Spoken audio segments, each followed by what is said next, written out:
మిథున రాశి వారికి ఈ వారం 9వ ఇంట్లో బృహస్పతి ఉండడం వల్ల ఈ రాశి వారికి ఈ వారం ఆర్థిక పరంగా చాలా బాగుంటుంది.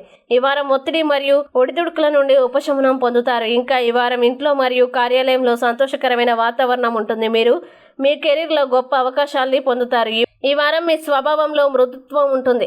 పుణ్యక్షేత్రాలకు వెళ్లే అవకాశం ఉంది. పై అధికారుల నుండి సైద్ధాంతిక విభేదాలు ఉన్నప్పటికీ ప్రమోషన్ ఉంటుంది. కొన్ని ముఖ్యమైన సమావేశంలో పాల్గొనవచ్చు. ప్రతిభావంతమైన వ్యక్తులతో మంచి సంబంధాన్ని కొనసాగించండి. రాజకీయ వ్యక్తులతో సంబంధాలు బలపడతాయి. మీరు స్నేహితులు మరియు కుటుంబ సభ్యుల్ని కలిగే అవకాశాలని పొందుతారు. అలాగే కుటుంబ సభ్యుల ఆరోగ్యం గురించి ఆందోళన ఉండవచ్చు. ముఖ్యమైన పనుల నుండి మీ మనసు చెదిరిపోవచ్చు. బంధువులతో సత్సంబంధాలు కొనసాగించండి. చిన్న చిన్న విషయాలకి అతిశయోక్తి చేయడం వల్ల మీపై ప్రజలకు నమ్మకం తగ్గుతుంది. ఇతర వ్యక్తులపై ఆధారపడాల్సి వచ్చినప్పటికీ మీ తప్పుల్ని దాచడానికి ప్రయత్నించవద్దు. అనవసర చింతలకి దూరంగా ఉండండి. ఏదైనా పెద్ద నిర్ణయానికి సంబంధించి మీరు గందరగోళ స్థితిలో ఉంటారు. చిన్నపిల్లలు జలుబు మరియు దగ్గుతో బాధపడవచ్చు. ఇక మిథున రాశి వారు ఈ వారం చేయాల్సిన పరిహారాలు గనక చూసినట్లయితే శనివారం రాహుగ్రహం కోసం యాగహవనం చేయండి.